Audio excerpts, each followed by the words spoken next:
الحمد لله وكفى وسلام على عباده الذين اصطفى أما بعد باب فضل السواك وخصال الفطرة. This is the chapter of the virtue and the excellence of using of the miswak, and also the qualities of the fitrah, the qualities, innate qualities of the natural disposition of a human being, things which are part of the qualities which form part and parcel of a human being, which a person naturally inclines to. And we looked at already the hadith which were connected to the topic of the virtue of the miswak. And in this chapter there were 3 ahadith which were left, and those were connected to specifically the khisal al-fitrah, the qualities of the fitrah. And fitrah literally means beginning or innovation, invention, or making something altogether new.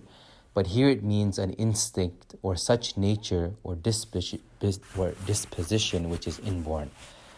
Some have defined it as the ancient way which was liked by all the prophets and on which all divine laws had full agreement. That is to say, they are natural to man. So the first hadith is the hadith of Abu Hurairah radiallahu anhu. عن النبي صلى الله عليه وسلم قال الفطرة خمس أو خمس من الفطرة الختان والاستحداد والتقليم الأظفار ونتف الإبط وقص الشارب. There are 5 acts which conform to the pure nature: circumcision, removing of the pubic hair, clipping the nails, plucking the underarm hair, and trimming the mustache. وعن عائشة رضي الله عنها قالت. The second hadith is the hadith of Aisha radiallahu anha. She narrates that Rasulullah sallallahu alaihi wasallam said, عشر من الفطرة قص الشارب وعفاء اللحية والسواك واستنشاق الماء وقص الأظفار وغسل البراجم ونتف الإبط وحلق العانة وانتقاص الماء. قال الراوي ونسيت العاشرة إلا أن تكون المضمدة. قال وكي وهو أحد رواته انتقاص الماء يعني الاستنجاء. رواه مسلم. البراجم الباء الموحدة والجيم وهي عقد الأصابع وإعفاء اللحية معناه لا يقص منها شيئا.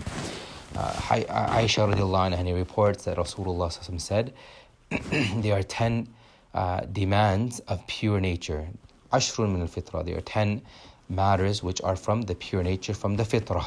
The first is trimming the mustache, then letting the beard grow, using miswak, the toothstick, snuffing up water into the nose in ablution, paring the nails, washing the bases of the finger joints, plucking the underarm hair, removing of the pubic hair, and removing impurities with water from the affected part of a call of nature.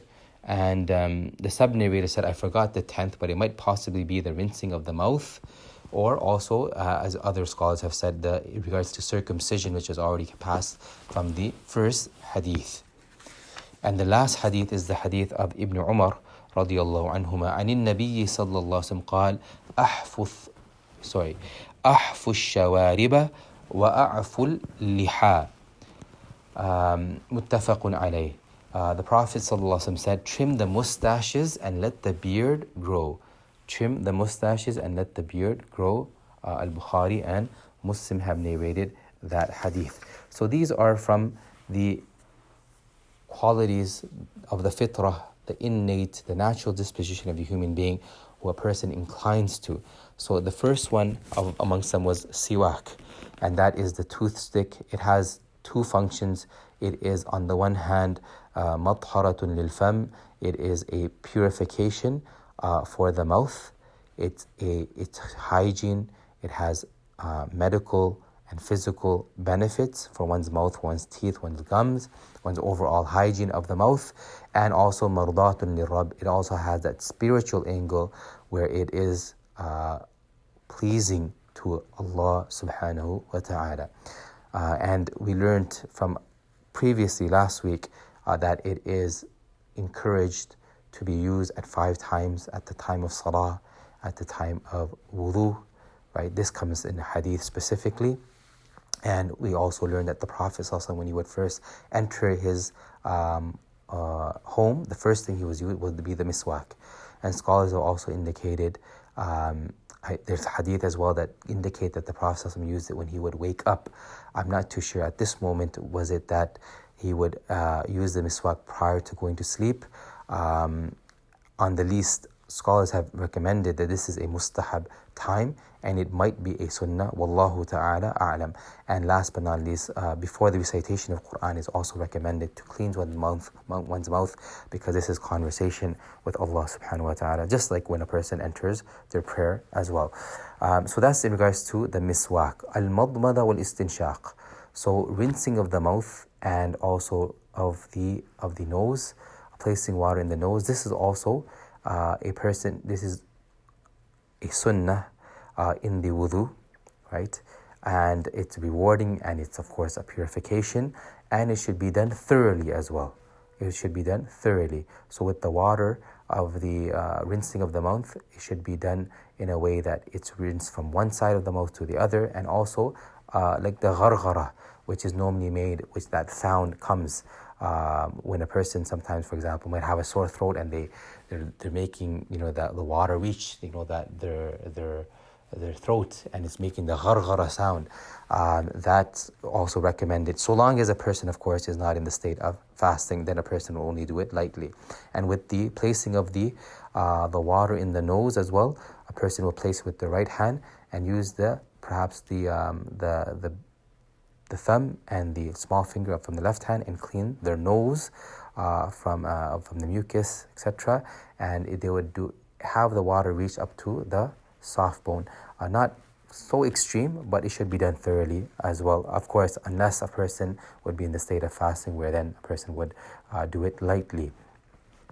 The third matter from the fitrah is ghaslu aqd al-asabi, is the washing and cleaning of the base of the base joint from the base joint between the fingers, right? And this is what is called takhleel, where a person, after making the masah in wudu, then they would place their left hand over the right hand, interlace their fingers, the left above the right hand, and just pass their fingers in between there, and then do the right over the left as well. And in this way, that area as well, subhanallah, which is considered a hidden area, right? This is also it's cleaned, and by extension, any other areas as well, which are tend to be hidden, especially at the time of ghusl, at the time of bathing, and they should also be taken care of. So it would be include underneath the armpits, in between the thighs as well, that area, among perhaps the belly button, right? The ears. These are areas which tend to be, that a person could make a special effort in regards to cleaning these areas, and it's part of, inshallah ta'ala, the fitrah as well, by extension perhaps. But the where it starts from, as the scholars have indicated, it's regards to the bases of the finger joints. And then al-istinja, of course, relieving oneself when they go to the washroom, from both number one, from both number two, using water, of course. And the ideal is first to use anything which would remove the najasa. So in our context would be to use toilet paper to remove the najasa first, and thereafter using water. This is going to be afdal, this is going to be the best. But if a person also, of course, restricts oneself to just water, then this is a means of purification, and the istinja has been performed. Al-khitan, this is a sunnah qadima. This is considered to be a very old sunnah of the Prophet, it seems, as well. Rasulullah sallallahu alaihi wasallam, in a narration, he indicates that اختتن إبراهيم خليل الرحمن بعدما أتت عليه 80 سنة واختتن بالقدوم. That the Ibrahim alayhi salam, he even made the khitan, he even made the circumcision. And ideally, when the newborn at the age of 7 days from being birthed. That's the ideal time of doing it. Of course, if it's not done then, it could be done at a later time as well, whenever possible. The sooner, of course, the better in this regard. إزالة شعر العانة والإبط, and also to remove the pubic hairs, which would be around around both private parts, that which would be surrounding that area, to remove it according to the need. And it should never exceed 40 days. If it does, then that's going to be considered to be a very disliked. Makruha karaha shadida. Taqlim al-athfar, and then also the clipping of the nails. So once the nails have come to a point where now they require to be clipped, then let a person do so that dirt does not gather within there, right? And it could also be a means of of pain, for that matter. If that person has long nails, they play sports, they do some activity, we're always using our hands. The idea is not for it to a person receive harm when the nail is long, and it could even actually affect the other part of the nail, which is closer to the finger, that part which we normally don't cut, and others could also be hurt by it as well, and it could be somewhat inconvenient, and it could become a means of scratching or harming others as well. So this is the idea of regards to removing of the nails. Qasfu sharib, the idea is a sunnah, and the mustache should never go above the upper lip, right? The mustache should not go above the upper lip, so it should be kept and trimmed, and it should not go below the upper lip. And scholars have indicated, the Hanafi school says the sunnah is to remove the almost isti'sal asharib, to sort of remove the entire mustache, right? And that's going to be considered the sunnah. Well, the Shafis indicate that if you were to just not have anything, just to trim it, but not necessarily to remove it on its entirety, right? But both are in agreement, and the scholars and what the hadith is indicating, that should not go above it should not be above the upper lip, and also it should be trimmed as well. It should be shortened, right? If not shaved or removed all together. The ninth is itlaqul lihya, the sunnah is to and the jumhur of the ulama have even considered to be a wajib, that it is a farad to let the beard grow, right? Naturally, to let the beard grow. Some have indicated to let it grow altogether and never to trim it or never to even shorten it, and others have indicated that at least that the beard should be one fist. Anything beyond that, then a person would be able to clip as well. So this is also part of the sunnah of the Prophet sallallahu alaihi wasallam. So here Islam encourages purification, and also for a person to be far and distant from those things which would be a means of aversion. Islam dinul fitrah تتقبله النفوس السوية وتقبل عليه. Islam is the deen of fitrah, is a natural religion. It's the deen of the natural disposition of a human being, as we learn from hadith as well, that every newborn is born on the fitrah, to believe in Allah. It's born on a natural innate belief system inside, that they recognize the creation, and this is where the souls incline to, and they are accepted in this regard, in this state of the natural state of the fitrah.